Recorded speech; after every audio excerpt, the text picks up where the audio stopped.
Well, last week, Carol Eubanks just was thrilled with the subject matter so much that she could not wait to get here tonight. Am I alone?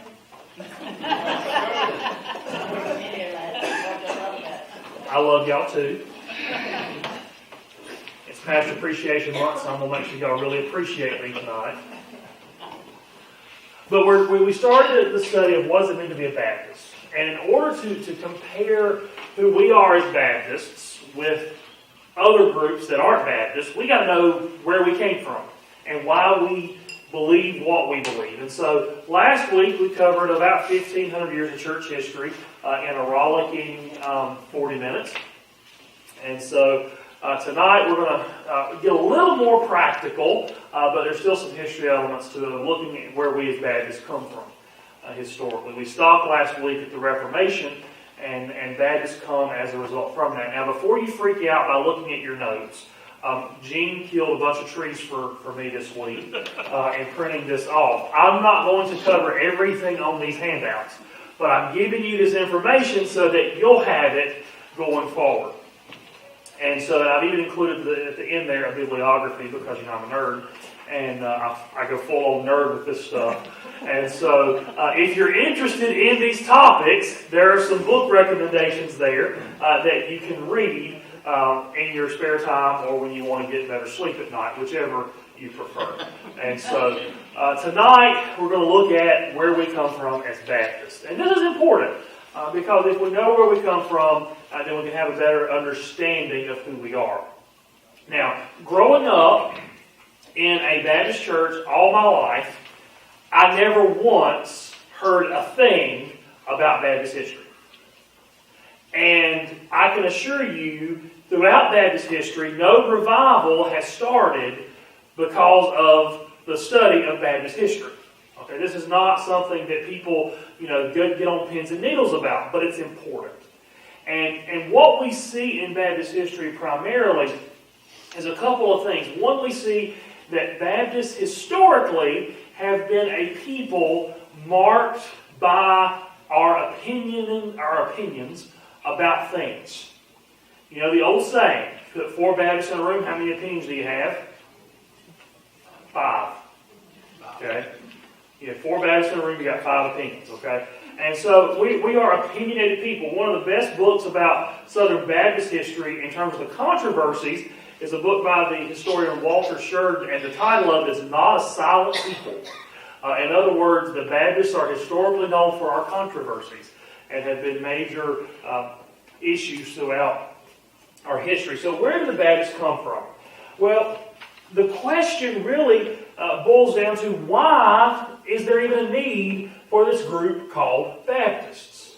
And I've given you a pretty lengthy quote there, but I'm not going to read the entire quote. I just want to pick up there in the middle. It says, the distinctive identity of Baptists actually arose as these believers attempted to have churches that were faithful to what they believed was taught in the New Testament.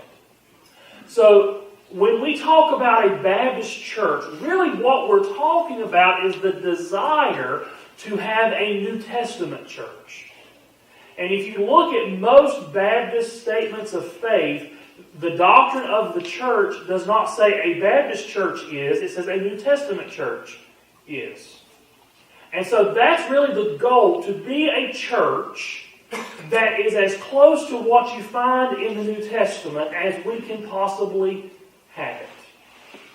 I had a preacher tell me one time that if Jesus were walking the world today looking for a church to join, the hope would be that he would want to join a Baptist church, because we're the closest to what the early church was like. At least that's the hope.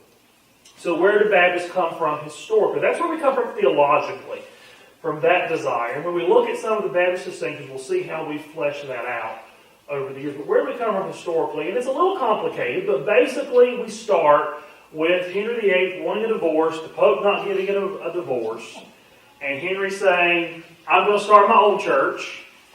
And you get about 30 years of battles over that.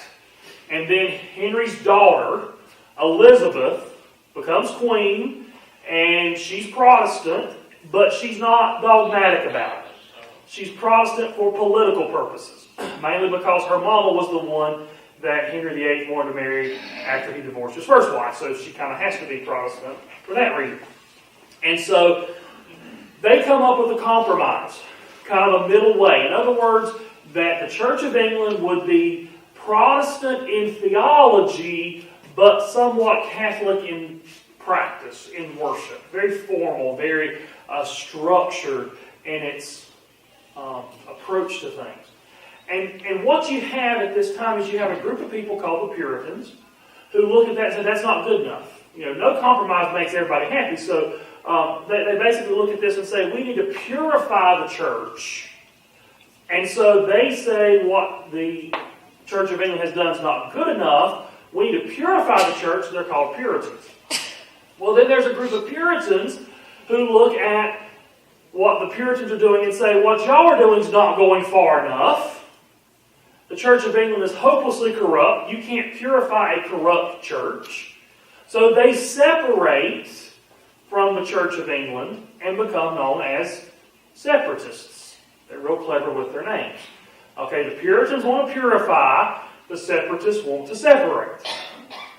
And at some point, the separatists, groups of them, begin to study the New Testament, begin to ask questions about practices related to baptism, the Lord's Supper, church membership, all of these kind of things. And they come to the realization that the New Testament teaches believers baptism. That's what they come to the conclusion of. And I gave you two big words there so you can impress your friends. The bottom of your notes, first page. Paedobaptism and credobaptism. Okay, if you're ever playing Scrabble, these are good words. Okay? Paedobaptism is the baptism of babies or young children. Credobaptism is the baptism of believers. This becomes the major dividing point early on in the history of the Baptists. Who do you baptize? That's the question. The reason that many wanted to keep infant or paedobaptism was because they saw baptism as the Christian equivalent of circumcision. And just as Jewish boys were circumcised at 8 days, they didn't get to decide that they were baptized. And so they said, well, this is the Christian equivalent of that. So a lot of groups continued with that. And there's a lot of theological reasons. We'll talk about that when we get to baptism. But the New Testament example, as Baptists understood it, was only believers get baptized. So you're baptized following acceptance of faith in Christ. So some key figures in early Baptist history. A man by the name of John Smith. This is the way they spelled Smith back in the day. John Smith in 1609 realized believers need to be baptized. And so he forms a group, and they form what is basically the first recognizable Baptist church in England in 1609. He is followed historically by a man by the name of Thomas Hellas. He's an early defender of individual liberty of conscience. That becomes one of the defining marks of Baptists. If believers are the ones to be baptized, here's the logic, then faith cannot be compelled by the government. You can't force people to be a Christian. Individuals need to have the individual right to choose if they want to believe or not, as far as the government's concerned. And so Hellas basically argues you can't force people to be Christians. Okay? That's in England. There's a lot more that goes on in England. I'm not going to talk about that. We're going to talk about the United States the rest of the time. The first Baptist, quote-unquote Baptist, in the United States is a man by the name of Roger Williams. He was a Puritan, came to the Massachusetts Bay Colony, was a little weird. Okay? And he started studying and began preaching things that the Puritan leaders in Massachusetts didn't agree with.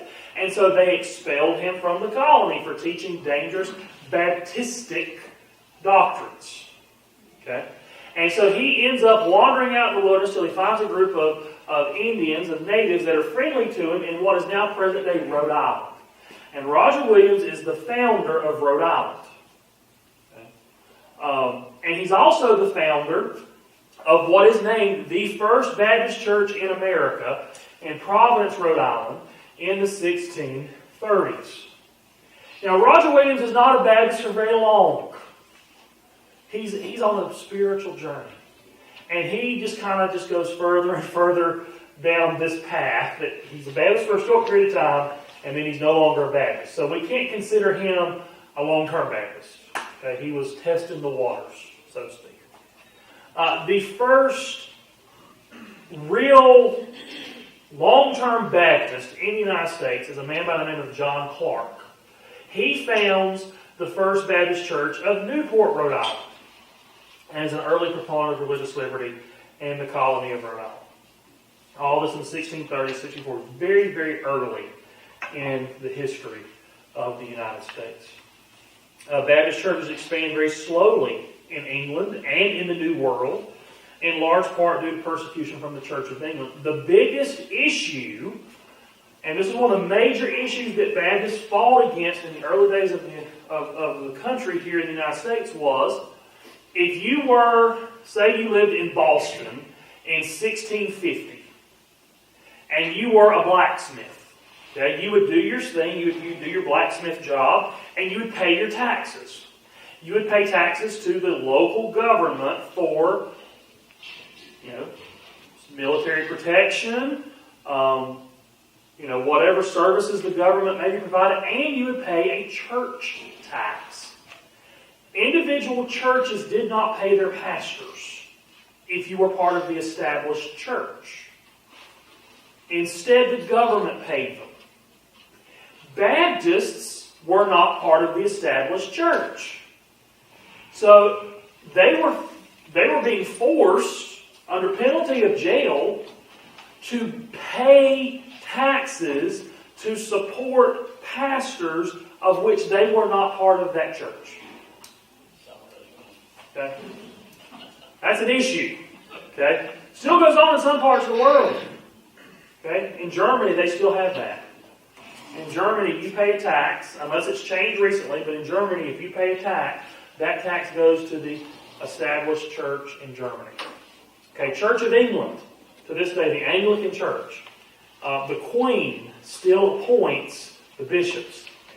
The Archbishop of Canterbury, the leader of the Church of England, is technically appointed by the Queen.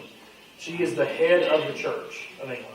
And so, all this going on, and just for our information, outside of New England, the First Baptist Church in the Southern Colonies was the First Baptist Church of Charleston, South Carolina, or Charlestown, as it was known at the time, founded in 1696.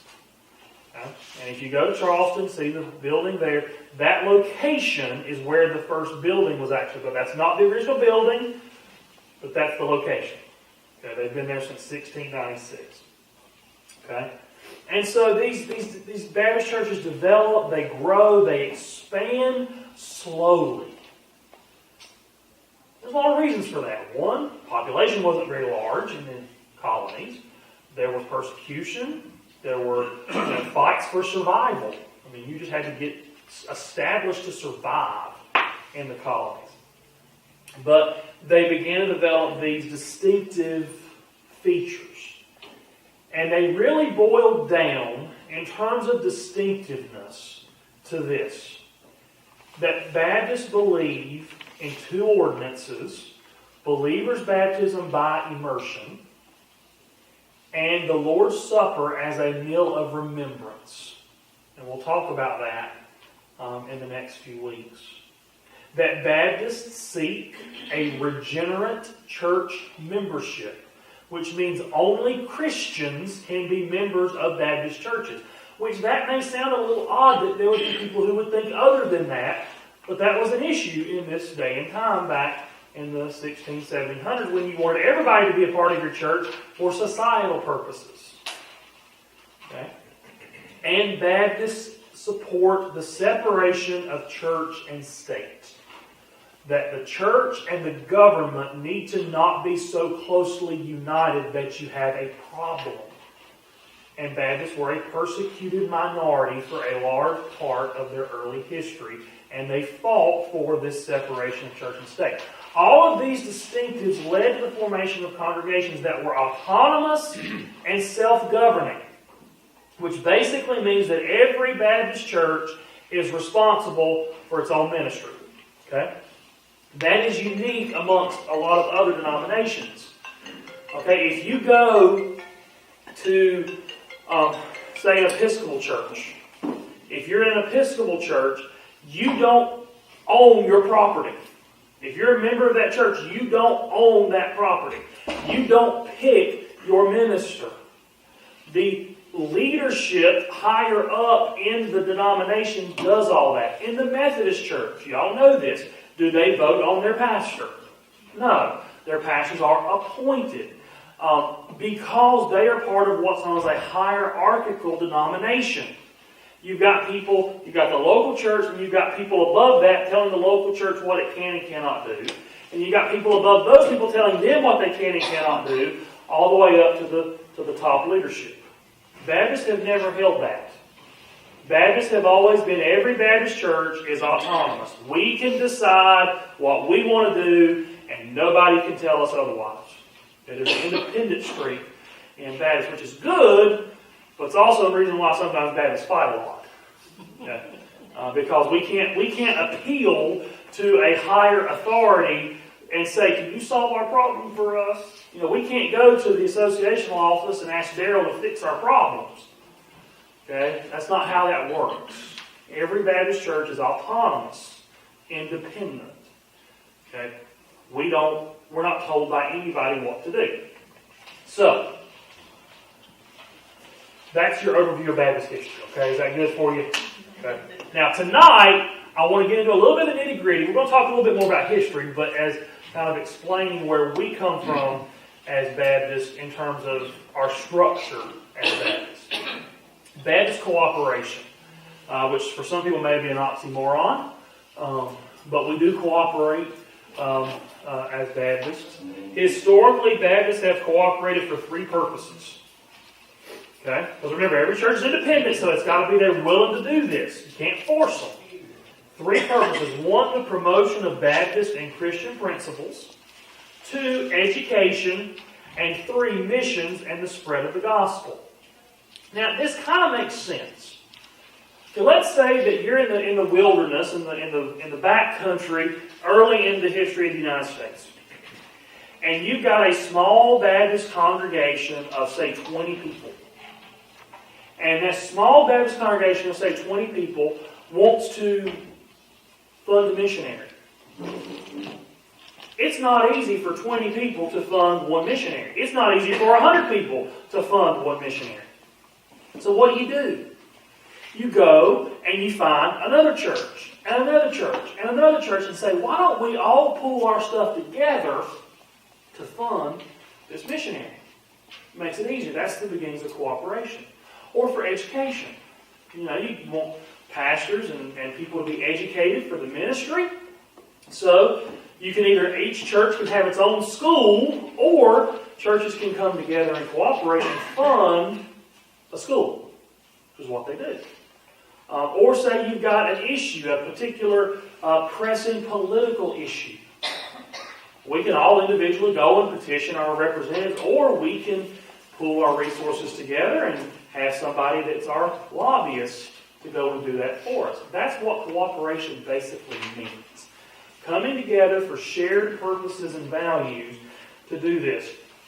And so early in Baptist history, around the time of the Revolutionary War, Baptists came together to form associations of churches, to fight for their own principles, particularly the idea of religious liberty and liberty of conscience, mainly related to this issue of taxation as it was related to the early years of our country.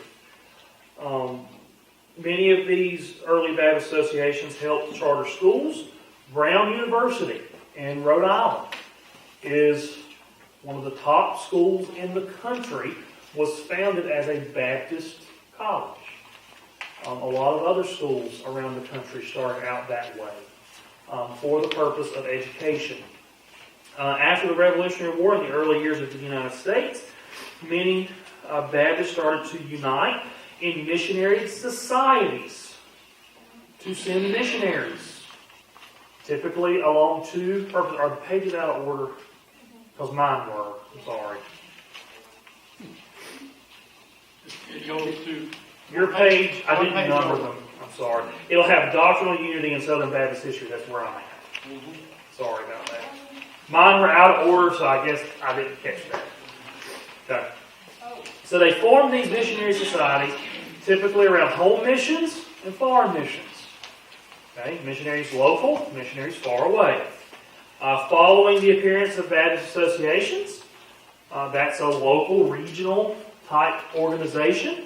Baptists realized that we can unite on larger purposes. So they begin to form regional or state conventions of churches. Just a different name. There's no basic difference between an association and a convention aside from the number of churches involved and the geographic distribution over a larger area.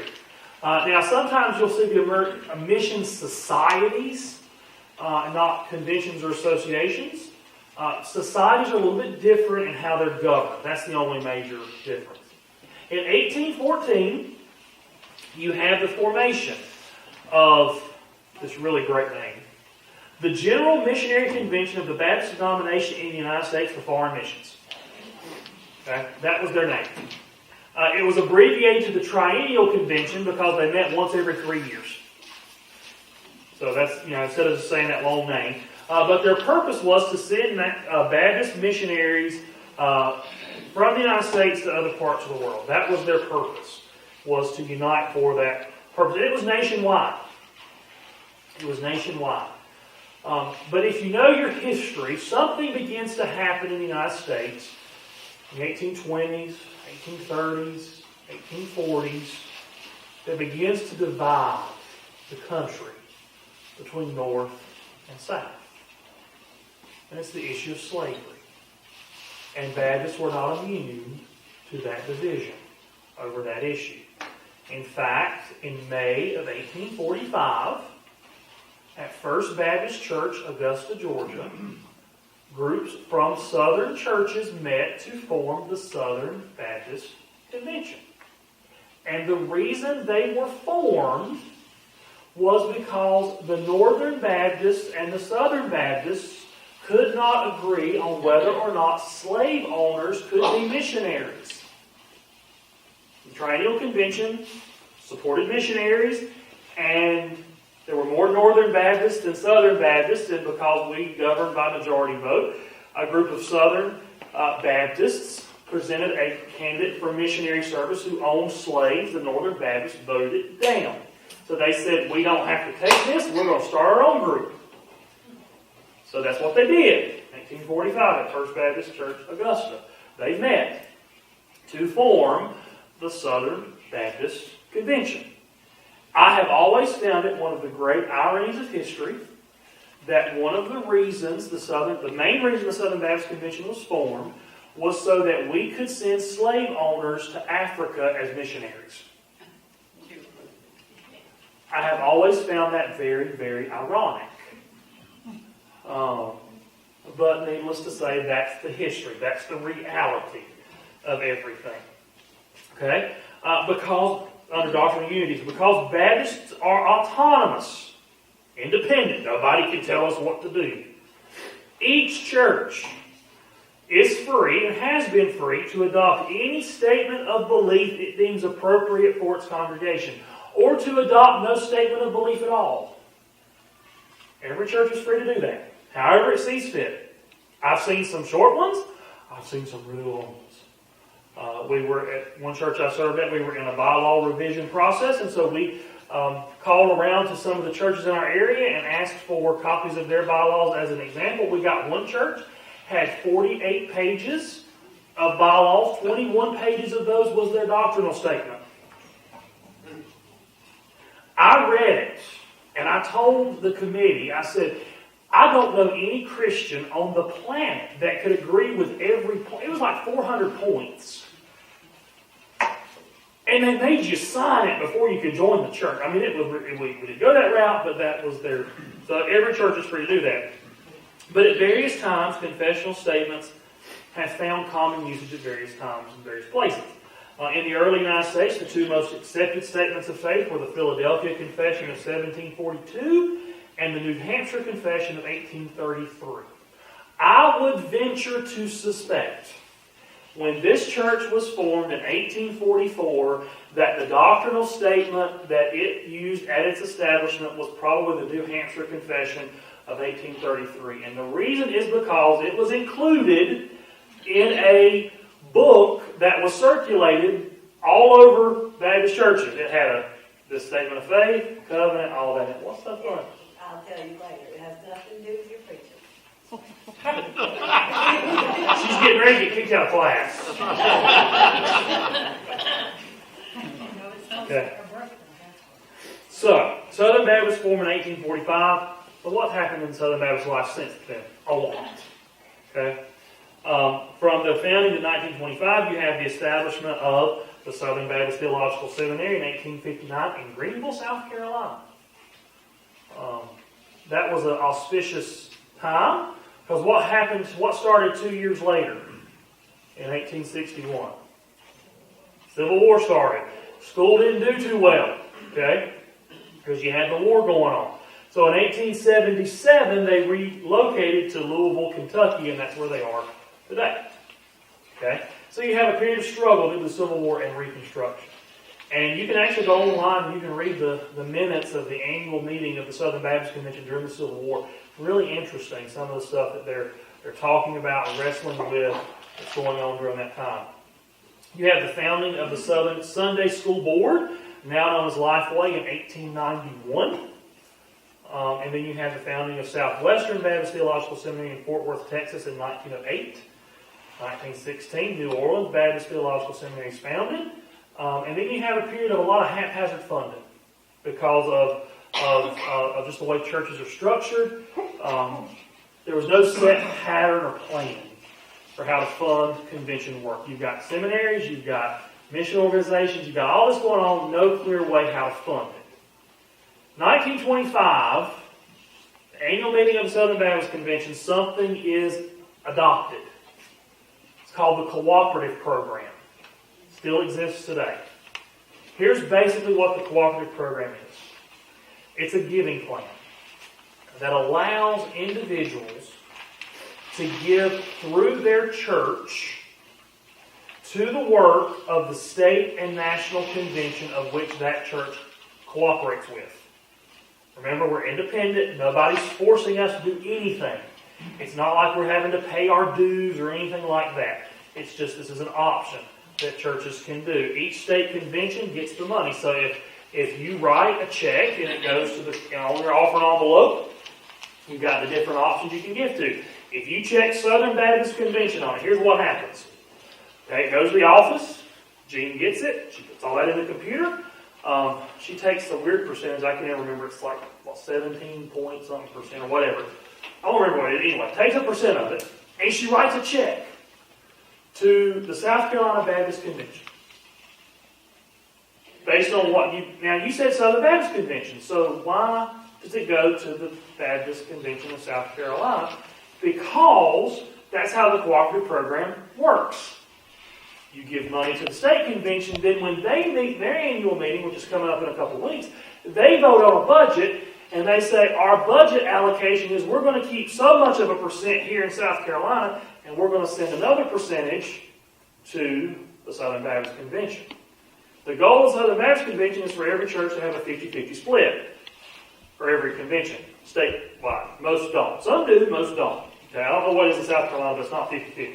That money then goes, some stays in South Carolina, some goes to the Southern Baptist Convention. That money then shows up at the office of the Executive Committee in Nashville, and based on the budget of the Southern Baptist Convention adopted at the annual meeting, here are the current percentages. And you can tell we Baptists are real precise people. 50.41% of every dollar that the Southern Baptist Convention gives of cooperative program money. So think about this. If you give $1 and we take 17, I'll just say 17%. If we take 17%, if you allocate it for the SBC, 17% of that, we allocate it to them, then say South Carolina's a 60-40 split, which I think it's probably not. So 60% of that 17% stays in South Carolina, and then 40% goes there. 50.41% of that 40% of that 17% then goes to the National Mission Board. Okay? If you're not a math person, I just think this is hilarious to me. Okay, so that's the percent there. 22.79% goes to the North American Mission Board. 21.92% goes to the SBC seminaries, of which there are 6. And as a doctoral student at Midwestern Baptist Theological Seminary, I am greatly appreciative of cooperative program dollars because it makes my tuition half of what it would otherwise be. Okay? So, and then 2.99% goes to the operating budget overhead of the SBC. 1.65% goes to the Ethics and Religious Liberty Commission. And since Southern Baptists have such a high regard for history, 0.24% goes to the Southern Baptist Historical Library and Archives. Okay? So there's a lot of carols at the annual meeting, okay, to fund history. Okay? But that's not the only way people give to the SBC. Additional giving is done directly, mainly by 2 ways. The 2 most well-known are Annie and Lottie. Okay? Lottie Moon Christmas offering, 100% of that goes to International Mission Board. Annie Armstrong Easter offering, 100% of that goes to the North American Mission Board. That's how we fund stuff. And it's all voluntary. No church has to do it. No church has to contribute a set amount of money. If you are a contributing church to the Southern Baptist Convention, you can show up and send messengers to vote at the annual meeting. But you don't have to give a dime, and you can still call yourself an SBC church. You're just not considered a cooperating SBC church. So it's all voluntary. And this has been in place since 1925, and it has worked really well to fund the work of Southern Baptist life. In 1925, at that same meeting, you had the adoption of the first Baptist Faith and Message. This is the first Southern Baptist doctrinal statement. Now think about it. Southern Baptists started in 1845. They did not adopt a doctrinal statement until 1925. Anybody got to guess why? Because Baptist churches are independent and can choose their own doctrinal statement. So as a denomination, they did not need to. But because of the influx of modern liberal theology from Europe and other places, at the 1925 meeting, they adopted a very broad statement that could be used by the churches if they so desired, but would be used by all Southern Baptist church entities as their doctrinal statement. Okay? And then things continue on for a little while. Then in the 1950s and to 1963 is another period of significant change. You have a period of expansion following World War II, a lot of church growth. The Sunday School Board in 1953 had a campaign, 1 million more in 54.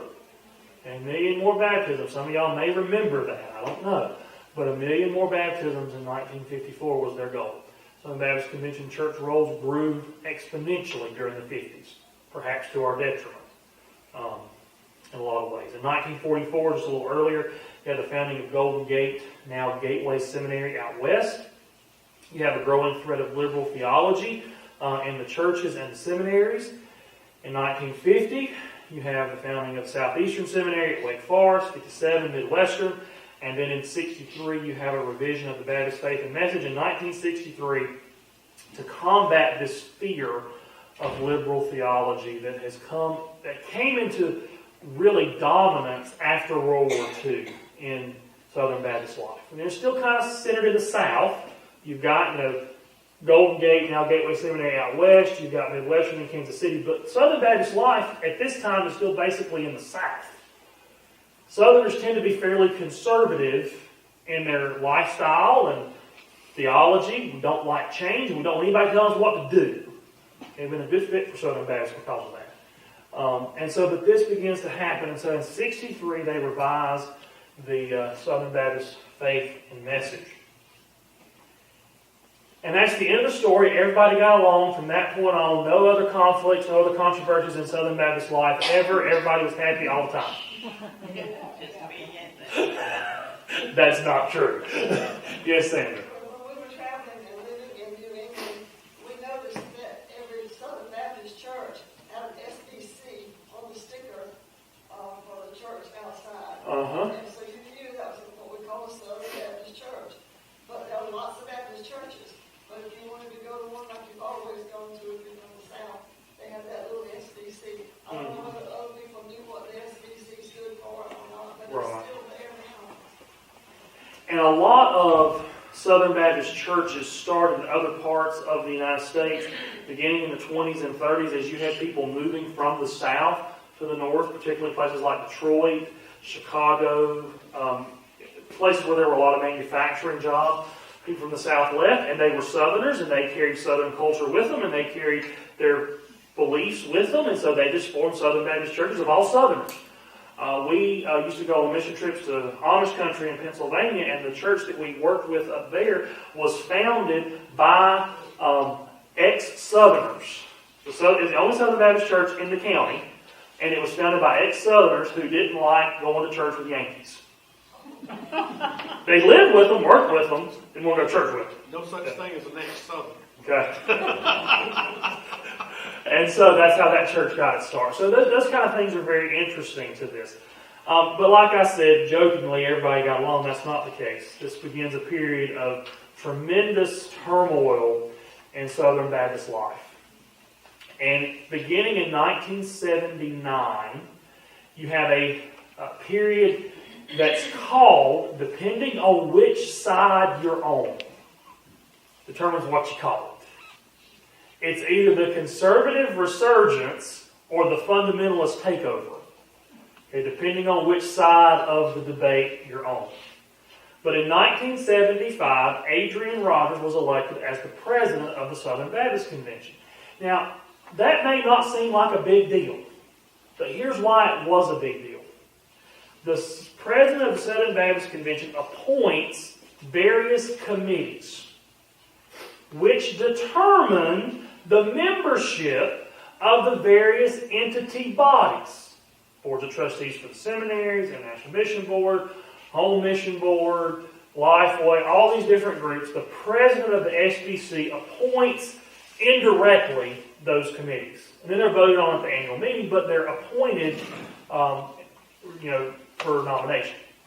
Okay? So if you have a conservative president, theologically conservative, then that would lead to the appointment of conservative trustees. And therefore you would be able to control the direction of the entities of the Southern Baptist Convention through that process. So what was this all about? What was, and I put conservative because that's what most people call it. What was it all about? Ultimately, it boils down to the issue of biblical inerrancy and authority. Now, if you were living through it, that's probably not what you would think the issue was. Okay? Many of you lived through it. But deep down at the root level, that was the issue. It was the issue of what are we going to believe about the Bible and how are we going to apply what we believe about the Bible to our lives. That was the root issue. Now, there was a lot of things that went on, good, bad, ugly, indifferent, in between, whatever. Okay, those were the main issues. Most people want to make the battles of the 80s and 90s about the role of women in ministry. That was the fruit of the root cause. Okay? The root cause was, what do you believe the Bible teaches about women in ministry? That was the root cause. What do you think the Bible says? And that was the issue at play in all of this. It kind of came to a head in 1985. You had the annual meeting of the Southern Baptist Convention in Dallas, Texas, in the middle of summer, And you had 45,519 registered messengers for that meeting. Just to give you some context, this last year's meeting, also in Dallas, Texas, they didn't break 10,000. Okay, you had people sleeping on top of each other just to get in they had multiple venues, hold the record to this day for the largest deliberative body ever in existence. 45,519 registered messengers. And it was a major battle over who was going to be the president of the Southern Baptist Convention. And the conservatives won the vote. Okay, Charles Stanley was reelected as president of the Southern Baptist Convention. And that kind of tipped the balance in the conservative fundamentalist direction. And so in 1991, you had the formation of the Cooperative Baptist Fellowship by so-called moderate Baptists. The more liberal Baptists had already left, formed the Alliance of Baptists, and they're way out there on some things. Just go ahead and let you know they're way out there. Okay. These more moderate Baptists, they broke away to form the CBF. It was created largely out of protest over the direction of the larger Southern Baptist Convention, particularly related to ordination of women. And here was the issue at play. Okay? And this is the best way I know how to explain it. It goes back to the issue of the autonomy of the local church. Can a church do something? Can a Baptist church do something that another Baptist church finds unbiblical and still be a cooperating Baptist? That was the issue. So basically, you had some Baptist churches who said, we want to ordain women as ministers, as pastors, give them all the roles in the church that anybody else is open to. And other Baptists said, that's unbiblical, you can't do that, we can't play nice together anymore. That was the issue that led to the formation in 1991 of the Cooperative Baptist Fellowship. It's not a denomination. Okay, it's not a denomination like the SBC is. Okay, it's just a grouping of churches who kind of pulled together and said, we're going to fund our own ministry stuff as we see fit. And a lot of churches are what you consider dual aligned. You know how to be listed as a Southern Baptist church? Give money to the Southern Baptist Convention. You know how to be listed as a CBF church? Give money to the CBF. If you give $1 to either one of those organizations, they'll put you on their list. And that's how churches end up being aligned. Okay? But churches are independent. They can decide however they want to on terms of cooperation and organization in that regard. And so that went on in the 80s and 90s, and it was pretty bloody and pretty bad. A lot of hurt feelings, a lot of bitter people.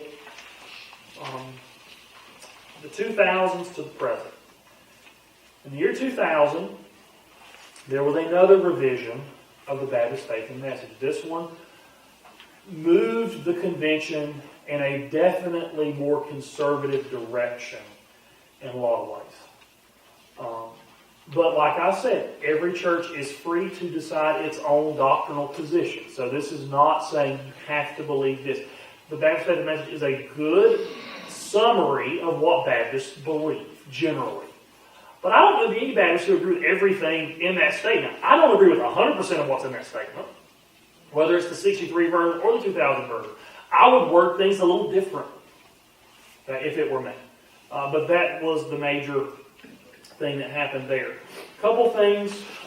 Southern Baptist churches are dealing with a lot of cultural changes, as we are well aware of, and the overall decline in church attendance.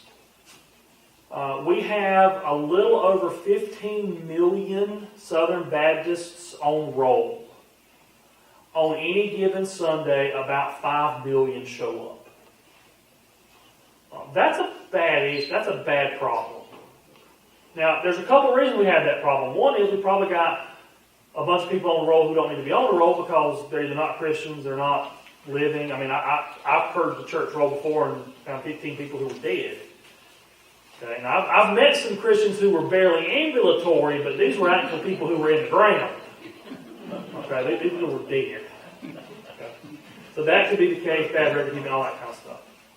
And so the major question for the future of Baptists, and the Southern Baptist Convention in particular, is will we remain faithful to God's Word as we read it, or will we seek to accommodate a fallen world? That's the major issue. And if you go back to that very first quote I gave you at the beginning of where did Baptists come from, was from a desire to have a New Testament church. We're still dealing with that very same issue. Will we accommodate a fallen world to reach people just to put people in the pews, or will we remain faithful to Scripture? And the battles that Baptists fight, and we will continue to fight battles, and there'll always be issues of division for Baptists, help hopefully sharpen us and make us better Christians. Not better Baptists, better Christians. Because the goal is to be people who believe more deeply in what God has done in Jesus Christ. That's the goal. And so that's really what this is all about. Now, some of y'all think, well, these kind of battles are stupid and silly, and why would anybody want to go spend a week at a meeting with a bunch of other people to vote on stuff that doesn't matter? You know. But that's who we are. We're Baptists. But it does matter. It does matter a great deal. It determines where your money's going. Exactly. And you know, one thing that'll get Baptists riled up more than anything is money. That's right. Okay? Remember the rules. Oh, yeah. So, I mean, you know, these are important issues. So we've got a couple minutes. Any questions about any of this? What do you think is the reason that no one wants to verify those 15 million names?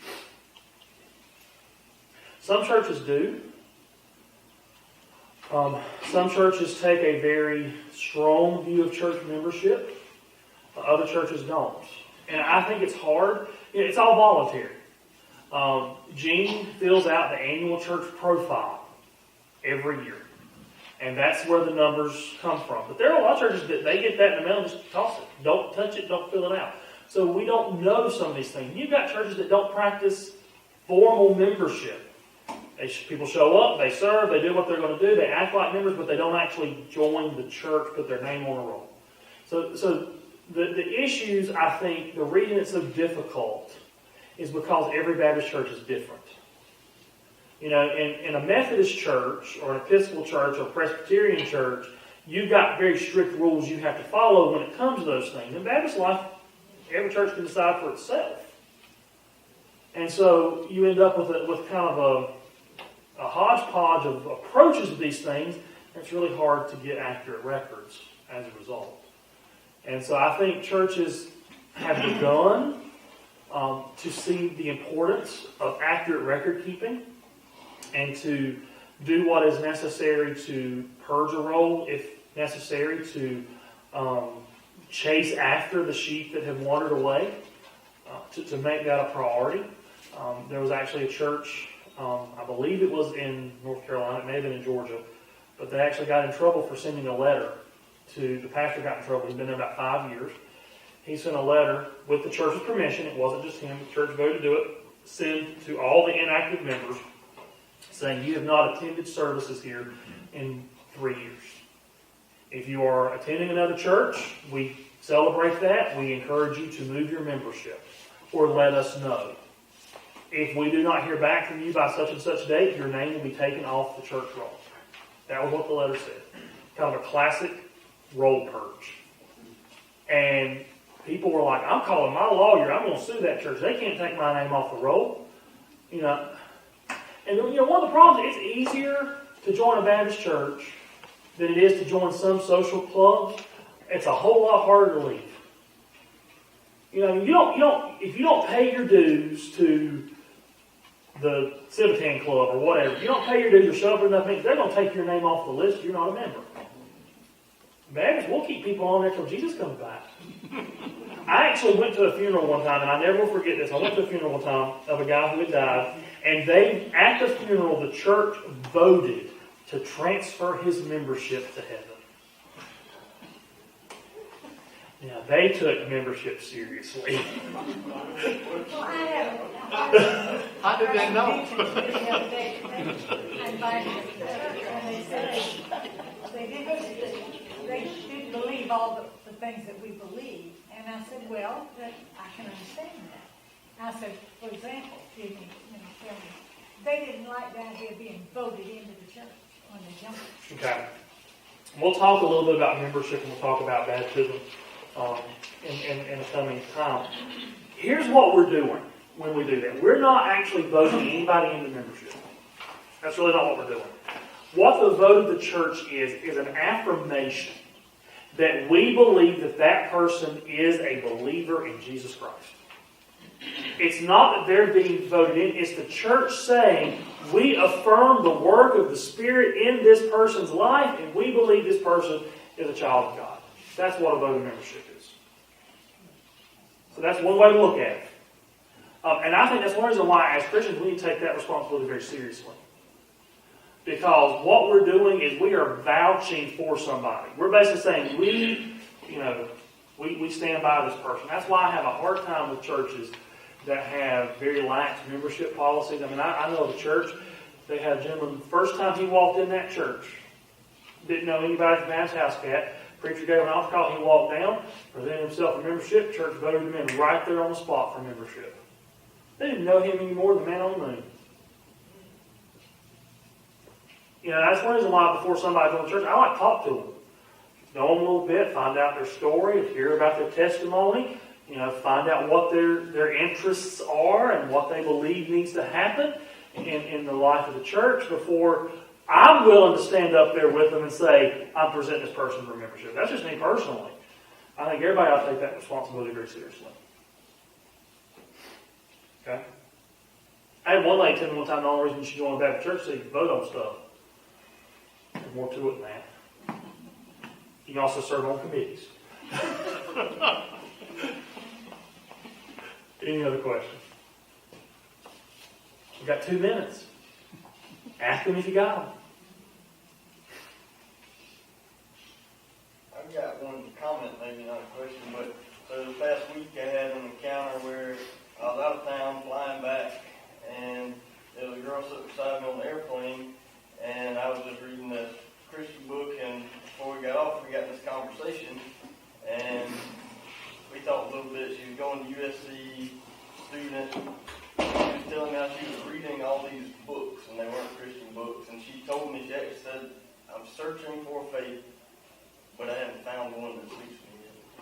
And so, I guess my point is some of this stuff is kind of boring, but it's very important because people are actively looking and searching for what they want to believe in, and I guess it's important for us to know what we believe in so we can share that with other people. Mm-hmm.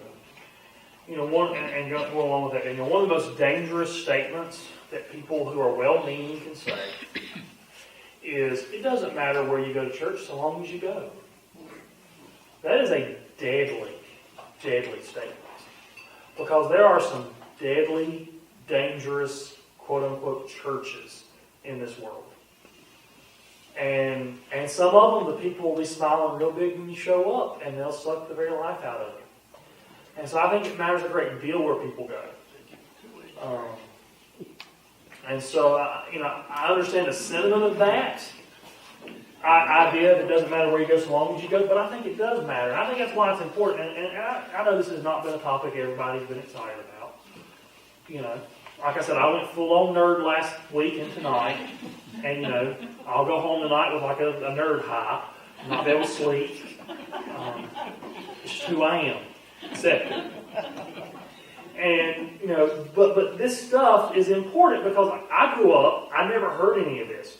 I go to college, I went to a Baptist college, I'm talking, and they're talking about all the stuff that went on in the Southern Baptist Convention and State Convention, and I'm just like, I love Jesus. But the more I got thinking about it, this is important because this is the stuff, if I'm going to identify with a group and say I'm a Baptist, I darn well better know what I mean by that. I think, kind of as an analogy, one of the great dangers in our culture today is we don't teach American history.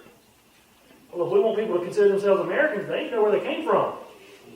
You don't know where you came from, you don't know where you're going. Exactly. So, this may, like I said, this may not be the most exciting thing for some of you, but it's good for me. Okay? Any other questions real quick? And then we'll pray.